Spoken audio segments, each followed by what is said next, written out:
Hey everyone, welcome to Dhanya life style vlog. ಎಲ್ಲರೂ ಹೇಗಿದ್ದೀರಾ? Hope ಎಲ್ಲರೂ ಚೆನ್ನಾಗಿದ್ದೀರಾ ಅಂತ ಅಂದ್ಕೊಂಡಿದ್ದೀನಿ. ನಾನು ವೀಡಿಯೋಸ್ನ ಅಪ್ಲೋಡ್ ಮಾಡಿ ಸುಮಾರು 15 ದಿನವೇ ಆಗ್ತಾ ಬಂತು. ಇಷ್ಟು ದಿನ ವೀಡಿಯೋನ ಅಪ್ಲೋಡ್ ಮಾಡದೇ ಇರೋದಕ್ಕೆ ನಿಮ್ಮೆಲ್ಲರ ಹತ್ರ ನಾನು ಸಾರಿ ಕೇಳ್ತೀನಿ. ಹಾಗೆ ಪ್ಲೀಸ್ ಯಾರೆಲ್ಲ ನನ್ನ ಯೂಟ್ಯೂಬ್ ಚಾನಲ್ಗೆ ಇನ್ನೂ ಸಬ್ಸ್ಕ್ರೈಬ್ ಮಾಡ್ಕೊಂಡಿಲ್ವೋ ಪ್ಲೀಸ್ ಸಬ್ಸ್ಕ್ರೈಬ್ ಮಾಡ್ಕೊಳ್ಳಿ. ಹಾಗೆ ನನ್ನ ಯೂಟ್ಯೂಬ್ ಚಾನಲ್ಗೂ ಕೂಡ ಸಪೋರ್ಟ್ ಮಾಡಿ ಅಂತ ಹೇಳಿ ಕೇಳ್ಕೊಳ್ತೀನಿ. ಈ ವಿಡಿಯೋದಲ್ಲಿ ಗ್ರೀನ್ ಮಸಾಲಾನ ಹೇಗೆ ವಾರದಿಂದ 15 ದಿನ ಸ್ಟೋರ್ ಮಾಡಿ ಇಟ್ಕೊಳ್ಬೋದು ಅಂತ ಹೇಳಿ ತೋರಿಸ್ತಾ ಇದ್ದೀನಿ.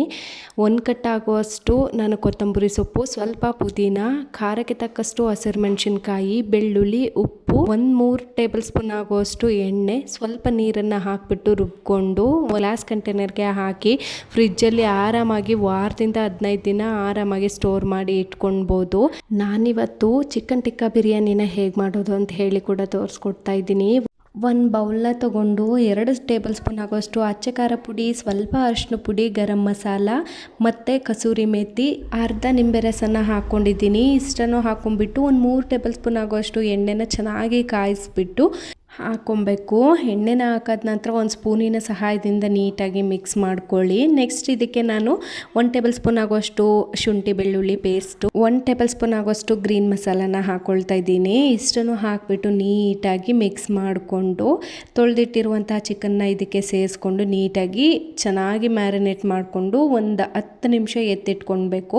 ಚಿಕನ್ನಿಗೆ ನಾವು ಹಾಕಿರುವಂಥ ಮಸಾಲೆ ಎಲ್ಲ ನೀಟಾಗಿ ಇಟ್ಕೊಂಡು ಚೆನ್ನಾಗಿ ಮ್ಯಾರಿನೇಟ್ ಆಗೋಕ್ಕೆ 10 ನಿಮಿಷ ಹಿಡಿಯುತ್ತೆ. 10 ನಿಮಿಷ ನೀಟಾಗಿ ಮ್ಯಾರಿನೇಟ್ ಆಗೋಕ್ಕೆ ಎತ್ತಿಟ್ಬಿಟ್ಟು ಇವಾಗ ನಾನು 10 ಮಿನಿಟ್ಸು ಚೆನ್ನಾಗಿ ಮ್ಯಾರಿನೇಟ್ ಆಗಿದೆ ಇದು. ಇವಾಗ ನಾನು ಸ್ಟವ್ ಮೇಲೆ ಒಂದು ಪ್ಯಾನ್ನ ಇಟ್ಕೊಂಡು ಎಣ್ಣೆನ ಹಾಕೊಳ್ತಾ ಇದ್ದೀನಿ. ಎಣ್ಣೆನ ಹಾಕ್ಕೊಂಡು ಚಿಕನನ್ನು ಮ್ಯಾರಿನೇಟ್ ಮಾಡಿ ಇಟ್ಕೊಂಡಿದ್ವಿ ಅಲ್ವಾ, ಅದನ್ನು ಇವಾಗ ಒಂದು ಕಡಾಯಿಗೆ ಶಿಫ್ಟ್ ಮಾಡಿಕೊಂಡು ನೀಟಾಗಿ ಬೇಯಿಸ್ಕೊಬೇಕು.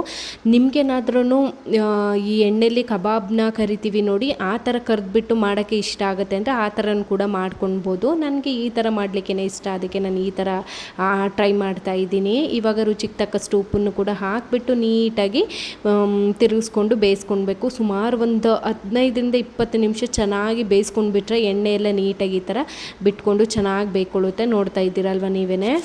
ಚಿಕನ್ಗೆಲ್ಲ ಚೆನ್ನಾಗಿ ಉಪ್ಪು ಮಸಾಲೆ ಎಲ್ಲ ಇಟ್ಕೊಂಡು ಈ ಥರ ಎಣ್ಣೆನ ಬಿಟ್ಕೊಂಡು ಬೆಂದ್ಕೊಂಡ್ರೆ ಕರೆಕ್ಟ್ ಪರ್ಫೆಕ್ಟ್ ಕನ್ಸಿಸ್ಟೆನ್ಸಿಗೆ ಬೆಂದ್ಕೊಂಡಿದೆ. ಇವಾಗ ನೆಕ್ಸ್ಟ್ ನಾನು ಅನ್ನ ಮಾಡಲಿಕ್ಕೆ ಇಟ್ಕೊಳ್ಳೋಣ ಅಂದ್ಬಿಟ್ಟು ನಾನಿಲ್ಲಿ ಬಾಸುಮತಿ ರೈಸನ್ನು ಒಂದು 5 ನಿಮಿಷ ನೆನೆಸಿ ಇಟ್ಕೊಳ್ತಾ ಇದ್ದೀನಿ.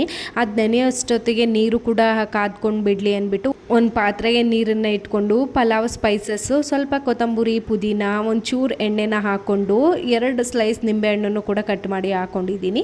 ಇಷ್ಟು ಹಾಕ್ಬಿಟ್ಟು ನೀಟಾಗಿ ನೀರನ್ನ ಕಾಯಿಸ್ಕೊಂಡು ತೊಳೆದಿಟ್ಟಿರುವಂಥ ಅಕ್ಕಿನ ಹಾಕ್ಬಿಟ್ಟು ನೀಟಾಗಿ ಬೇಯಿಸ್ಕೊಳ್ಬೇಕು. ನೋಡ್ತಾ ಇದ್ದೀರಲ್ವ ನೀವೇ, ಒಂದು 5 ನಿಮಿಷದಲ್ಲಿ ಬೇಗನೆ ಅನ್ನ ಆಗೋಗ್ಬಿಡುತ್ತೆ. ನೋಡ್ತಾ ಇದ್ದೀರಲ್ವ ನೋಡಿ, ಇಷ್ಟು ಬೆಂದ್ಕೊಂಡ್ರೆ ಸಾಕಾಗುತ್ತೆ. ಇವಾಗ ನಾನು ಅದನ್ನು ನೀಟಾಗಿ ಬಸ್ಬಿಟ್ಟು ತೆಗೆದು ಇಟ್ಕೊಂಡಿದ್ದೀನಿ. ಇವಾಗ ಒಂದು ಲೈಟಾಗಿ ಒಗ್ಗರಣೆನ ಕೊಟ್ಬಿಟ್ಟು ಚಿಕನ್ನು ಮತ್ತು ಅನ್ನನ ಸೇರಿಸ್ಬಿಟ್ಟು ದಮ್ನ ಕಟ್ಟೋಣ. ಇವಾಗ ಸ್ಟವ್ ಮೇಲೆ ಒಂದು ಪ್ಯಾನ್ನ ಇಟ್ಕೊಂಡು ಪ್ಯಾನ್ ಕಾದಿದ ನಂತರ ಸ್ವಲ್ಪ ಎಣ್ಣೆನ ಇಟ್ಕೊಂಡು ಕಟ್ ಮಾಡಿಟ್ಟಿರುವಂಥ ಚಿಕ್ಕದಾದ ಒಂದು ಈರುಳ್ಳಿನ ಹಾಕ್ಕೊಂಡು ನೀಟಾಗಿ ಫ್ರೈ ಮಾಡಿಕೊಂಡು ಟೊಮೊಟೊನ ಹಾಕಿಬಿಟ್ಟು ನೀಟಾಗಿ ಸಾಫ್ಟ್ ಆಗೋವರೆಗೆ ನಾನು ಫ್ರೈ ಮಾಡ್ಕೊಳ್ತಾ ಇದ್ದೀನಿ. ಟೊಮೊಟೊ ಆದಷ್ಟು ತುಂಬ ಸಾಫ್ಟ್ ಆಗೋವರೆಗೂ ಕೂಡ ನೀಟಾಗಿ ಫ್ರೈ ಮಾಡ್ಕೊಳ್ಳಿ. ಅದಾಗಿದ್ದಾದ ನಂತರ ನಾನು ಗ್ರೀನ್ ಮಸಾಲ ಮತ್ತು ಶುಂಠಿ ಬೆಳ್ಳುಳ್ಳಿ ಪೇಸ್ಟನ್ನು ಕೂಡ ಹಾಕಿಬಿಟ್ಟು ನೀಟಾಗಿ ಫ್ರೈ ಮಾಡಿಕೊಂಡು ಅಚ್ಚ ಖಾರ ಪುಡಿ, ಗರಂ ಮಸಾಲ ಮತ್ತು ದಮ್ ಬಿರಿಯಾನಿ ಪೌಡರ್ನು ಕೂಡ ನಾನು ಸೇರಿಸ್ಕೊಳ್ತಾ ಇದ್ದೀನಿ. ಅದಾಗಿದ್ದಾದ ನಂತರ ಒಂದು ಅರ್ಧ ಕಪ್ ಆಗೋಷ್ಟು ಮೊಸರು, ಅರ್ಧ ನಿಂಬೆಹಣ್ಣು ರಸನ ಹಾಕಿಬಿಟ್ಟು ನೀಟಾಗಿ ಈ ಥರ ಫ್ರೈ ಮಾಡ್ಕೊಳ್ಬೇಕು. ಮಸಾಲೆ ಎಲ್ಲ ನೀಟಾಗಿ ಇವಾಗ ಫ್ರೈ ಆಗಿದೆ. ಇದಕ್ಕೆ ನಾವು ಫ್ರೈ ಮಾಡಿ ಇಟ್ಕೊಂಡಿದ್ವಲ್ಲ ಚಿಕನ್ನು, ಅದನ್ನು ಕೂಡ ಹಾಕಿಬಿಟ್ಟು ನೀಟಾಗಿ ಮಿಕ್ಸ್ ಮಾಡ್ಕೊಳ್ಬೇಕು. ಈ ಮಸಾಲೆ ಜೊತೆಗೆ ಸ್ವಲ್ಪ ಚಿಕನ್ ಚೆನ್ನಾಗಿ ಇಟ್ಕೊಳ್ಳೋವರೆಗೆ ಬೇಯಿಸ್ಕೊಂಡ್ರೆ ಸಾಕಾಗುತ್ತೆ. ಇವಾಗ ಮೇಲ್ಗಡೆ ಸ್ವಲ್ಪ ಕೊತ್ತಂಬರಿ ಸೊಪ್ಪು, ಫ್ರೈ ಮಾಡಿರೋ ಅಂಥ ಆನಿಯನ್ನ ಸೇರಿಸ್ಕೊಳ್ತಾ ಇದ್ದೀನಿ. ಮೊದಲೇ ನಾನು ಡೀಪ್ ಫ್ರೈ ಮಾಡಿ ಇಟ್ಕೊಂಡಿದ್ದೆ ಆನಿಯನ್ನ, ಅದನ್ನು ಕೂಡ ಸೇರಿಸ್ಬಿಟ್ಟು ಇವಾಗ 1 by 1 ನಾನು ಇವಾಗ ದಮ್ ಕಟ್ಕೊಳ್ತಾ ಇದ್ದೀನಿ. ಸ್ವಲ್ಪ ಮೇಲ್ಗಡೆ ಅನ್ನನ ಹಾಕ್ಬಿಟ್ಟು ಫ್ರೈ ಮಾಡಿರುವಂಥ ಆನಿಯನ್ನು ಅದ್ರ ಮೇಲ್ಗಡೆ ಮತ್ತೆ ಅನ್ನನ ಹಾಕ್ಬಿಟ್ಟು ಕೊತ್ತಂಬರಿ ಸೊಪ್ಪನ್ನು ಹಾಕ್ಕೊಳ್ತಾ ಇದ್ದೀನಿ ಮೇಲ್ಗಡೆ. ನಾನು ಸ್ವಲ್ಪ ಚಿಕನನ್ನು ಫ್ರೈ ಮಾಡಬೇಕಾದ್ರೇ ಅದರದ್ದು ಮಸಾಲೆನೂ ಕೂಡ ತೆಗೆದು ಇಟ್ಕೊಂಡಿದ್ದೆ, ಅದನ್ನು ಕೂಡ ಹಾಕ್ಕೊಂಡ್ಬಿಟ್ಟು 2 ಟೇಬಲ್ ಸ್ಪೂನ್ ಆಗೋಷ್ಟು ತುಪ್ಪನ ಮೇಲ್ಗಡೆ ಈ ಥರ ಹಾಕ್ಕೊಳ್ತಾ ಇದ್ದೀನಿ. ನೋಡ್ತಾ ಇದ್ದೀರಲ್ವ ನೀವೇನೇ ಎಷ್ಟು ಚೆನ್ನಾಗಿ ಕಾಣಿಸ್ತಾ ಇದೆ ಅಂತ ಹೇಳಿಬಿಟ್ಟು ಇವಾಗ ಇದಕ್ಕೆ ಲಿಟ್ಟನ್ನು ಕ್ಲೋಸ್ ಮಾಡಿ ಒಂದು 5 ನಿಮಿಷ ದಮ್ ಕೊಟ್ಕೊಂಡ್ರೆ ಚಿಕನ್ ಟಿಕ್ಕಾ ದಮ್ ಬಿರಿಯಾನಿ ರೆಡಿನೇ ಆಗೋಗುತ್ತೆ. ಇದು ರೆಡಿ ಆಗೋ ಅಷ್ಟೊತ್ತಿಗೆ ಒಂದು ಸಿಂಪಲ್ ಆಗಿರುವಂಥ ಗ್ರೇವಿನೂ ಮಾಡ್ಕೊಳ್ಳೋಣ ಅಂತ ಹೇಳಿಬಿಟ್ಟು ಒಂದು ಬೌಲ್ಗೆ ಚಿಕನನ್ನು ತೊಗೊಂಡು ಶುಂಠಿ ಬೆಳ್ಳುಳ್ಳಿ ಪೇಸ್ಟನ್ನು ಹಾಕ್ಕೊಂಡಿದ್ದೀನಿ.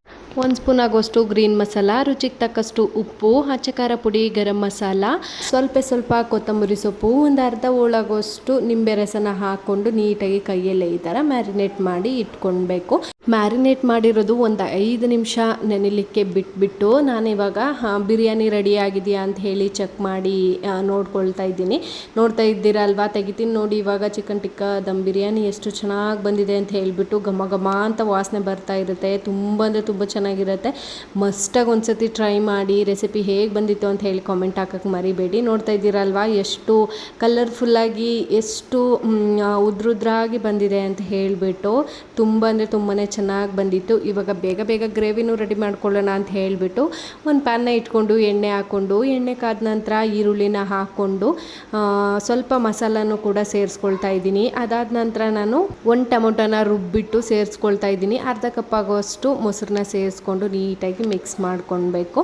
ಇದಾಗಿದ್ದಾದ ನಂತರ ನಾವು ಮ್ಯಾರಿನೇಟ್ ಮಾಡಿ ಇಟ್ಕೊಂಡಿದ್ವಿ ಅಲ್ವಾ ಚಿಕನ್ನು, ಅದನ್ನು ಕೂಡ ಇದಕ್ಕೆ ಹಾಕಿಬಿಟ್ಟು ನೀಟಾಗಿ ಒಮ್ಮೆ ಮಿಕ್ಸ್ ಮಾಡಿಕೊಂಡು ಸ್ವಲ್ಪ ನೀರನ್ನು ಸೇರಿಸ್ಕೊಳ್ತಾ ಇದ್ದೀನಿ. ತುಂಬ ಜಾಸ್ತಿನೂ ಅಲ್ಲ, ತುಂಬ ಕಡಿಮೆನೂ ಅಲ್ಲ. ಚಿಕನ್ ಬೇಯಲಿಕ್ಕೆ ಎಷ್ಟು ನೀರು ಬೇಕಾಗುತ್ತೆ ನೋಡಿ, ಇಷ್ಟನ್ನು ಸೇರಿಸ್ಕೊಳ್ತಾ ಇದ್ದೀನಿ. ಇವಾಗ ನೀಟಾಗಿ ಮಿಕ್ಸ್ ಮಾಡಿಕೊಂಡು ರುಚಿಗೆ ತಕ್ಕಷ್ಟು ಉಪ್ಪನ್ನು ಹಾಕಿಬಿಟ್ಟು ನೀಟಾಗಿ ಮಿಕ್ಸ್ ಮಾಡಿಬಿಟ್ಟು ಒಂದು ಸರ್ತಿ ಒಂದು 5 ನಿಮಿಷ ಲಿಟ್ಟನ್ನು ಕ್ಲೋಸ್ ಮಾಡಬೇಕು. ನೋಡ್ತಾ ಇದ್ದೀರಲ್ವ, ಈಗ ತೆಗೆದು ತೋರಿಸ್ತೀನಿ ನೋಡಿ ಎಷ್ಟು ಚೆನ್ನಾಗಿ ಎಣ್ಣೆ ಬಿಟ್ಕೊಂಡು ನೀಟಾಗಿ ಬೆಂದಿದೆ ಅಂತ.